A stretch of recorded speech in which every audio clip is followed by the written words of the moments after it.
Good morning students. आप लोगों को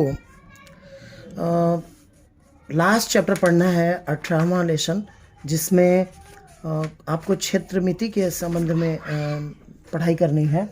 अर्थात क्षेत्रफल से रिलेटेड प्रश्न इसमें पूछे जाएंगे, जिसमें आपको कई चीज़ें, जैसे एक समलंब का क्षेत्रफल आएगा, समलंब का क्षेत्रफल, ठीक है।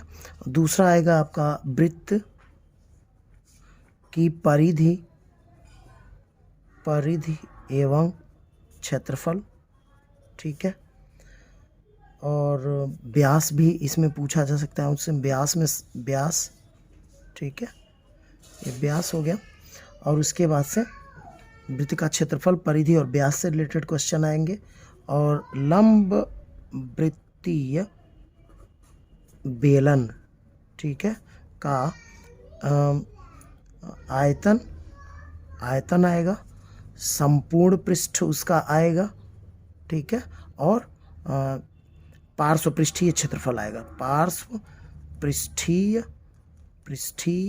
क्षेत्रफल जो है आएगा लंब वृत्तीय बेलन का, ठीक है। और उसके बाद शंकु का, लंब वृत्तीय शंकु का आयतन आएगा, संपूर्ण पृष्ठ आएगा, संपूर्ण पृष्ठ। और उसके बाद वक्र पृष्ठीय क्षेत्रफल आएगा, ठीक है। या इस पार्श्व पृष्ठीय क्षेत्रफल को ही आप वक्र भी समझ सकते हो, वक्र पृष्ठीय क्षेत्रफल या पार्श्व पृष्ठीय क्षेत्रफल, ठीक है, एक ही बात है। अब यहाँ पर आपको मैं एक एक करके हर एक अभ्यास से पहले उससे रिलेटेड क्वेश्चंस के बारे में थोड़ा थोड़ा बताता जाऊँगा। तो जैसे पहले मान लीजिए कि आपको चर्चा कर रहा हूँ समलंब का क्षेत्रफल, तो पहले जान लीजिए समलंब होता क्या है। ऐसी आकृति की जिसकी दो भुजाएं समांतर हों, ठीक है, ये दोनों भुजाएं समांतर हैं, परंतु ये दोनों भुजाएं असमांतर हैं। तो ऐसा चतुर्भुज जिसमें दो भुजाएं समांतर और दो भुजाएं असमांतर, ये दोनों भुजाएं समांतर हैं और ये दोनों भुजाएं असमांतर हैं। तो अगर आपको इसका क्षेत्रफल बताना है तो ये दो भुजाएं आपको पता होनी चाहिए, जो समांतर भुजाएं हैं वो पता होना चाहिए, और इसके बीच की दूरी आपको क्या होना चाहिए, पता होना चाहिए, जिसको आप यच भी जो है कह सकते हो, मतलब ऊंचाई भी कह सकते हो। इस चतुर्भुज की ऊंचाई भी इसको कह सकते हो, और या फिर दोनों समांतर भुजाओं के बीच की दूरी भी कह सकते हो। यानी समलंब का क्षेत्रफल अगर निकालना है तो सूत्र बना 1/2 समांतर भुजाओं का योग और गुणे ऊंचाई कहो या फिर बीच की दूरी कहो, एक ही बात है। आप लोग ऊंचाई समझिए, बीच की दूरी समझिए, एक ही बात है, ठीक है। तो कुछ बच्चे इस तरह लगा सकते हैं, ये सूत्र लिख सकते हैं, कुछ लोग इसको ऐसे भी लिखते हैं 1/2 समांतर भुजा का योग गुणे समांतर भुजा के बीच की दूरी, ठीक है। तो ये आपको दिमाग में रखना है। अगला सवाल आप लोग कैसे लगाएंगे वो समझना शुरू करते हैं, ठीक है। तो ये मैं बताना चाहूँगा आप लोगों को 18(1) आज जैसे मैं पहला क्वेश्चन बता दे रहा हूँ। एक समलंबाकार क्षेत्र की समांतर भुजाएं 3 सेंटीमीटर और 4 सेंटीमीटर हैं और इनके बीच की दूरी 3 सेंटीमीटर है। तो समलंब का क्षेत्रफल बताइए।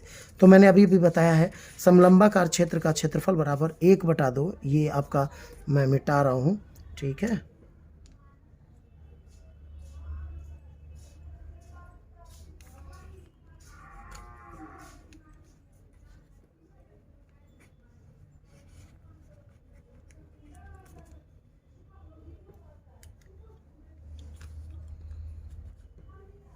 चलिए बाद में देखा जाएगा।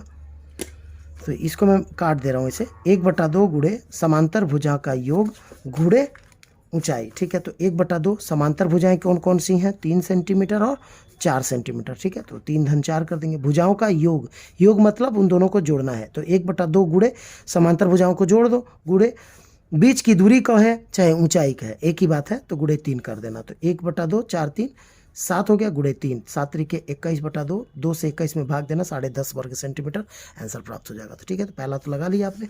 दूसरे में आ जाइए, 3 सेंटीमीटर ऊंचाई। अब देखिए ये ऊंचाई मिल गया कि समलंबाकार क्षेत्र का क्षेत्रफल 36 वर्ग सेंटीमीटर है। समांतर भुजाओं में एक भुजा की लंबाई 9, तो दूसरी समांतर भुजा की लंबाई ज्ञात कीजिए। तो सब आपको समझना है। दूसरी समांतर भुजा आपको बतानी है, क्षेत्रफल नहीं बताना है। यहाँ क्षेत्रफल बताना था तो इस सूत्र को रख के आपने बता दिया, लेकिन यहाँ पर आपको भुजा बतानी है। तो मान लिया कि दूसरी भुजा कितनी है, x है। अब देखो इसमें क्षेत्रफल जो है ना दिया हुआ है, लिखा है समलंबाकार क्षेत्र का क्षेत्रफल बराबर 36 वर्ग सेंटीमीटर।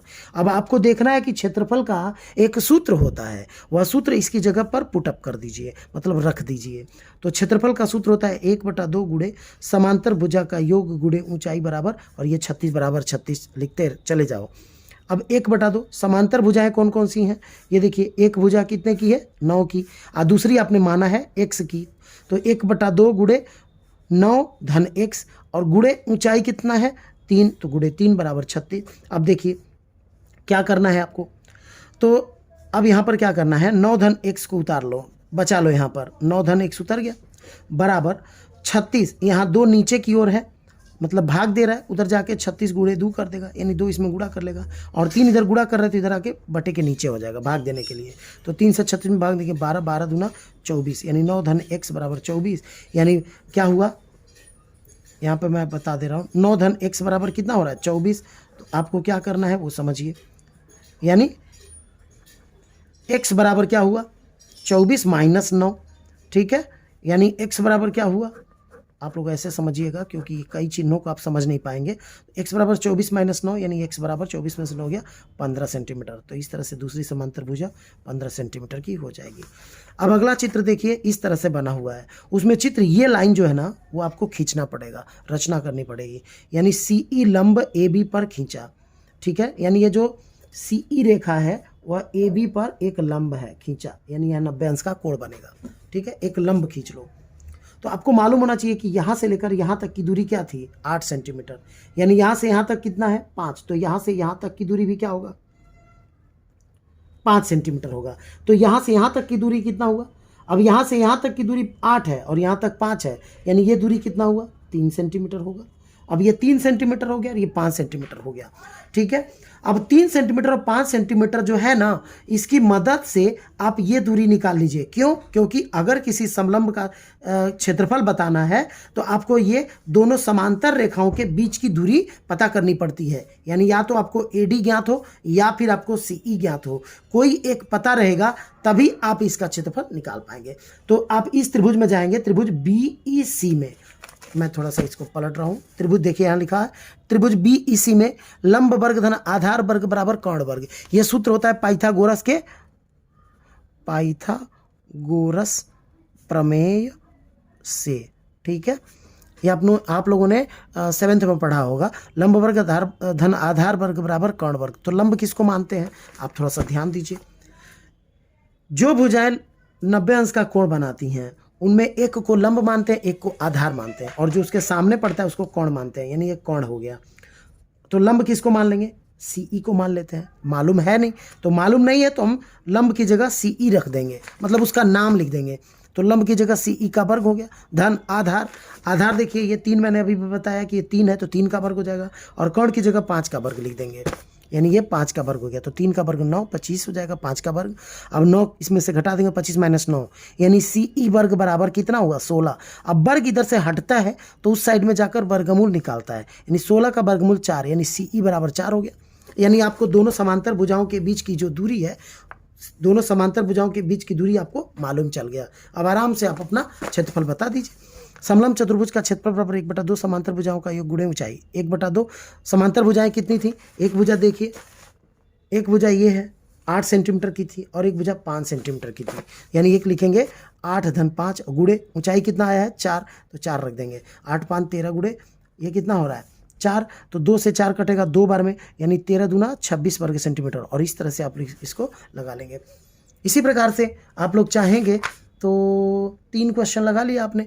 अब जो है 3 क्वेश्चन आप लोग इसमें लगा लीजिए। चौथा क्वेश्चन जो है बिल्कुल पहले क्वेश्चन के जैसे है, यानी पहला क्वेश्चन जैसे है बिल्कुल वही सवाल आपका, थोड़ा सा अंक बस चेंज है। चौथा भी उसी तरह है, इसीलिए चौथा आप अपनी कॉपी में नहीं लगाएंगे, क्योंकि आप पहला लगा लिए तो पहले की जैसे चौथा है वो अपने मन से लगा लेंगे। 5वां क्वेश्चन है एक समलंबाकार मतलब क्षेत्र का समलंबाकार क्षेत्र का क्षेत्रफल 240 वर्ग मीटर है। मतलब आपको क्षेत्रफल यहाँ दिया हुआ है, लगाना नहीं है।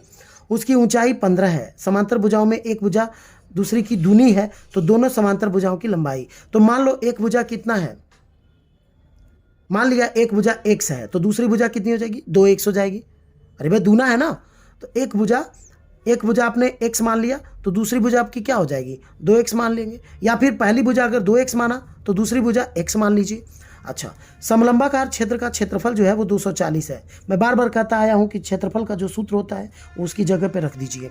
1/2 गुणे समांतर भुजाओं का योग गुणे ऊंचाई। तो 1/2 गुणे समांतर भुजाएं कितने कितने की हैं, 2x है और 1x है, तो 2x धन x गुणे ऊंचाई की जगह 15 बराबर 240। अब 1/2, अब यहाँ देखिए 15 का गुणा मैंने 1 में कर दिया, तो 15/2 गुणे 2x और x मिलकर 3x बराबर 240। अब देखिए 15 का गुणा 3 में कर दो, तो 15 तियाँ 45, 45/2 x बराबर 240। अब x बराबर 2 इसमें गुणा कर देगा, 45 जो ऊपर था वो बटे के नीचे हो जाएगा। और इसको काटिएगा आप लोग, तो 5 से काटेंगे 5 9 45, 5 से काटेंगे 48 आएगा। फिर उसके बाद 3 3 9, 3 से इसको काटिए 16, तो 16 दूना 32/3। यानी एक समांतर भुजा कितनी है, 2x, 2 गुणे x का मान जो आया है वो है 32/3। तो यहाँ 32/3 लिख दीजिए, 32 दूना 64/3 मीटर एक भुजा हो गई, और दूसरी भुजा हो जाएगी x का मान मतलब 32/3 मीटर। इसी पर आप आंसर छोड़ेंगे। और इस प्रकार से आप लोगों का समलंब से संबंधित जो चैप्टर है वो खत्म हुआ। ध्यान रहे कि परीक्षा में यहीं तक के क्वेश्चन जो है पूछे गए हैं। ठीक, तो अगर यहाँ तक आपने पढ़ लिया तो इससे आगे जो है वो परीक्षा में नहीं आएगा। बस इतना ही आपके सिलेबस में क्वेश्चन में मतलब दिया गया है पेपर में। धन्यवाद।